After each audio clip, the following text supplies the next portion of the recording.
Sooner or later, my Sims are gonna die. That's a hard pill to swallow for someone as emotionally attached to their pixel people as I am. But I think I've found a way to cope with this reality. I think I might have even found a way to make our Sims' death, I dare say, something we can look forward to. So there are 4 party balloons in total, 4 things we can look forward to when the groom shows up. So for one, death is just as an important part of your Sim's story as their life is.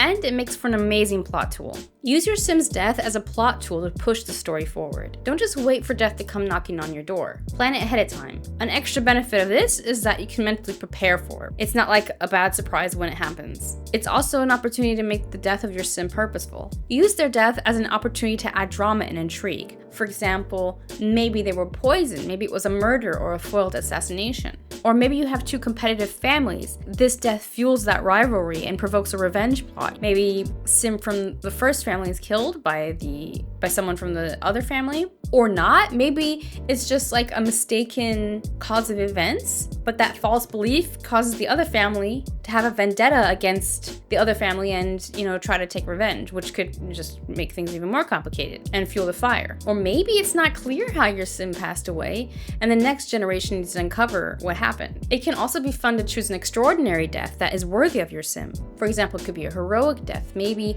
your Sim rescued a cat from a burning fire. Or maybe they're a martyr of some sort. Maybe they stood up for what's right. Maybe they had like a fight with another spellcaster. Maybe they're a spellcaster and, they had a duel and they were fighting for something they believe in, maybe for the greater good.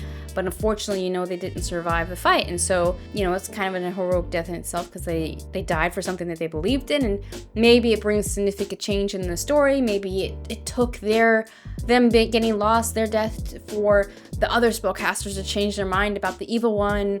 Who knows, right? There are many ways the story could go. You could also choose a death that's memorable in itself. For example, death by cowplant is definitely something I think future generations would think back on and be like, yeah, that guy was legend. They were eaten by a cowplant. Yeah, actually, you could, maybe come up with legends and myths that spawn from the deaths of past Sims. The origins of a lot of legends have to do with characters passing on in maybe interesting ways. Another reason you can look forward to your Sim passing away is to maybe have fun playing with them as a ghost. There are 2 types of ghosts in the game, playable and free roam. A playable ghost is part of your household. They also have needs, but they can't die, so it doesn't really make much of a difference. While the free roaming ones are night owls, so you don't really see them all the time, so they're not part of your household, they're more independent. You'll find them hovering around wherever their urn or gravestone is, so on that lot is where you'll find them. Where of course, the playable ghost can leave the lot, they were actual playable Sim. And so the free roaming is definitely less maintenance because, you don't really control them, they don't have any needs in that sense. But they can be a bit of a nuisance because they do like to break things. Whenever your Sim passes away, you have the choice whether or not you want to make them playable or free roaming. It depends on how involved you want to be in their afterlife. There are quite a lot of possibilities you have when it comes to playing with ghosts. For example, you can have them act as guardians for the living. They could comfort the living, give them advice.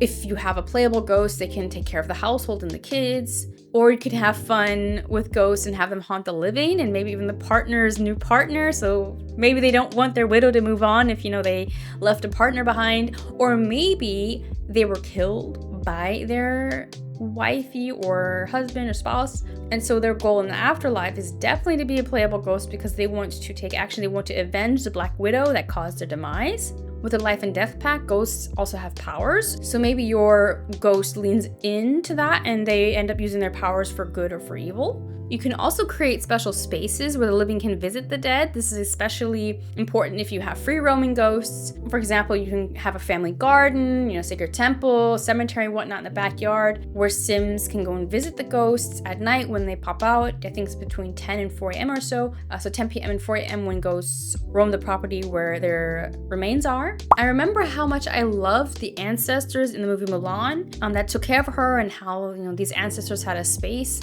where Mulan and other descendants could visit them. So maybe you can create, with that in mind, a space where the living can honor their ancestors. And I think you can also interact with free roaming ghosts. So Even though the free roaming ghost isn't part of the household, you can still have friendly interactions with them. The living can still communicate with them. And I think it'd be nice if they have a special space where they know that they can find them and interact with them. Another reason you can look forward to your sim passing away is it's a great opportunity to get creative and create something in their memory. Once your sim has passed away, you can memorialize them. It's a way not to let go completely, for them to still play a role in the world even after they're gone. You can memorialize them outside the game or within the game. Outside the game, you could create mementos, for example. You could create a newsletter obituary where the family writes about how important that sim was to their life, what impact they left on their legacy. You could also write a letter from their perspective to their children. So kind of a last words kind of thing. Or you could create scrapbook pages in Canva. Really, the newsletter obituary and letter can also be done in Canva. You can really get creative with that with the different fonts and paper styles and whatnot. I really enjoy using Canva to organize my photos and whatnot. I actually created a sim journal kit special for Canva that I like to use to organize these photos more than just on one page. So, you have a proper album of photos and you can flip through it. The tabs are all linked. And so you have different sections where you can, collect maybe the profiles of your sims, the character profiles, and then you have a section maybe for the diary where you have like a rundown of what happened day to day. So this is of course ideally something you start before your sim passed away, but you can even fill these pages with memories that you've collected thus far. So even when they've passed, you can have a page dedicated to their life, the highlights, and what did they leave behind. You can create your own in Canva, but if you're curious about mine, the journal I created, I'll leave a link below in the description. It also includes a bunch of stickers that I created and special papers, so it's extra cute, so that even if you have the free version of Canva, that you have plenty of elements that you can use to really create beautiful layouts.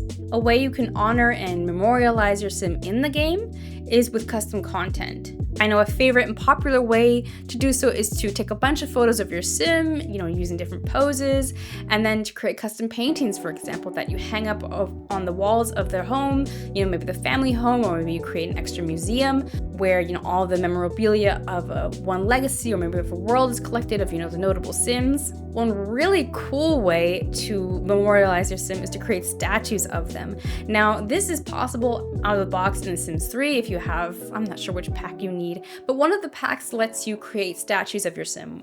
Ice sculptures, I believe, wooden ones, I think, maybe as well. Definitely ice sculptures, but I'm not sure about the rest. But there is a way for you to create statues of your sim in The Sims 4 as well. There's a really good step-by-step tutorial by Simwares Prada on how to turn your sims into statues. It's not as easy peasy as creating a custom painting of your sim, but it's certainly worth the effort. It's really cool. They describe in their video how to, get that marble effect.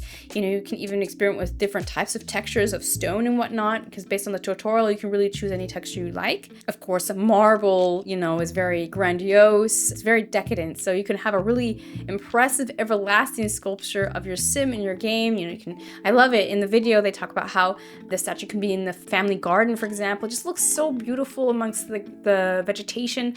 I actually never thought of that before. I've explored the idea of creating these sculptures for my sims in the past. I've never actually done it before, but I've always thought it was interesting because I've seen Reddit posts of simmers doing that in the past. I never actually thought to put that statue in the family garden, and it looks so lovely, really, with the marble and then the green. It's so pretty. So I think it's just a lovely idea and way to have your sims be remembered in the game. Okay, real talk. If you're anything like me, you care about your sims, deeply. You've got legacies, storylines, save files that actually mean something to you. But let's be real, it's easy to lose track. One day you're totally invested, and then suddenly you're not. You forget who lives where, what was supposed to happen next, or even why you love that sim in the first place.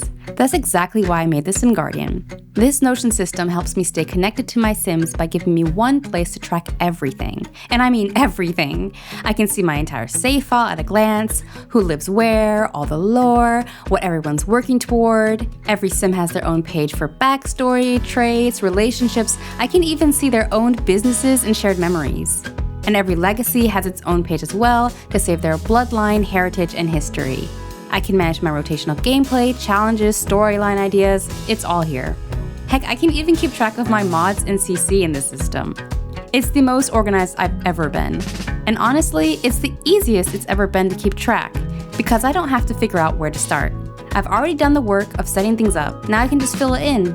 So yeah, it's $100. But if you're serious about your Sims, it's worth it, because the stories you're playing, they deserve to be remembered.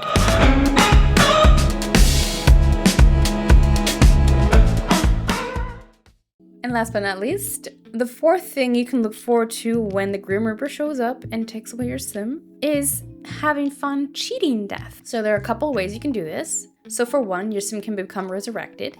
And when they become resurrected, they can resume life as they were living it already, just, continue living their normal life. Or they can come back to life with some special purpose. Like, I watched the movie The Old Guard the other day, and I thought it was really cool. Like, the concept, you had soldiers or people that were soldiers in their life. When they died, it triggered them to become immortal. And their ultimate purpose was to watch over humanity. And so maybe you can have this cool, Old Guard style concept storyline twist when your sim becomes resurrected, that it's not just, okay, I don't want to let go of them, like, let's have them come back to life kind of thing, but maybe they now serve a higher purpose with their new life. If there's anybody nearby, then they can beg the Grim to save the sim's life. There are also ways to bring sims back that take a little bit more time. For example, creating ambrosia. You can feed that to a ghost to bring them back to life. That takes a bit more time and a bit more work, and so you can make it someone's mission to bring back the sim. I actually had this scenario with a Let's Play years and years ago that I was playing with a sim called Olive Cassidy. She unexpectedly died in like episode 2 or 3, so I ended up having to play another household in the world I was playing. It was Isla Paradiso, so it was Sims 3. So to the left, you can see Florida, and next to her is her daughter Palmyra. And this is Olive Cassidy, full of potential, brimming with life. Little does she know she won't last long. So she basically died while she was practicing snorkeling in the local pool. And yeah, when she passed away, I was forced to choose a different household. And so I looked through the different households in the different bios, and I thought, okay, Florida sounds interesting because it sounded like she had a little bit of scandal attached to her. And indeed, that was true. She did have quite a bit of scandal to her. Playing her really ended up, like, at first the focus for me was that I would play for Lorita, and with the goal, like, her new mission in life was to bring Olive back to life. That was about it. I didn't have a reason why. I mean, it would have been nice to have thought of some backstory onto why she cares so much about this rando sim that actually just now moved to town, and why she's dedicating her entire life now to bring her back. But I was just thinking about myself in that moment. I needed a sim to just be the tool for me to help me bring back Olive, because she was my main focus in the moment. But then I fell in love with Florida and with her story, and it really led to this beautiful redemption story of a trifling single mom who was getting her life back together, and she was reconnected with her daughter, all the while building a hotel empire from scratch, mind you. And she was quite successful with that hotel as well. After a lot of hard work, she earned 5 stars. Florida also eventually brought Olive back. Really, the forefront of my mind is how she rekindled her relationship with her daughter. Her daughter moved back in with her, and how she then, so Florida built a healthy relationship with a man she truly loved. She wasn't cheating anymore, conniving, all that stuff. The focus of the story was quickly no longer bringing Olive back, but actually helping Florida rebuild her life. And yeah, that was so much fun to play. It was also one of the first times I ever really explored playing with a pre-made household, and I was not disappointed. And it's definitely something I want to do again. Like, who would have known I had such a crap ton of fun, all because one sim unexpectedly kicked the can. Another way you can cheat death, which has been newly introduced in the Life and Death pack, is to become reborn. This is your sim's second chance at life to live as a completely new sim. They can do a complete 180, or they can continue living as before. So maybe they were a good person in their past life, but you want to explore what it's like playing them maybe with a more dark storyline. So this fourth reason to look forward to death is kind of a cheating reason. I mean, because we're not really fully embracing death with this one. But the death is needed for these new storylines to happen, right? I mean, you can't resurrect a sim that's still living. You can't be reborn if you're still living. But technically, we're not really letting go of the sim in this moment. But we're maybe letting go of what they used to be. I think it's totally valid, though. I know it's really hard for a lot of us to give up our sims. And so here's a little loophole for you. So cheat death if you want. Become resurrected or reborn. But alas, how does life move on after death? How do you keep the story going after sims have passed away? If you're out of ideas and you need some inspiration, then you're very welcome to join the Llama Letters for a new plot twist every week. You can also check out the video on the screen where I deep dive how soap operas keep us hooked and how they keep their storylines going on forever, and how we can take that and apply it to our own save files so that we never get bored.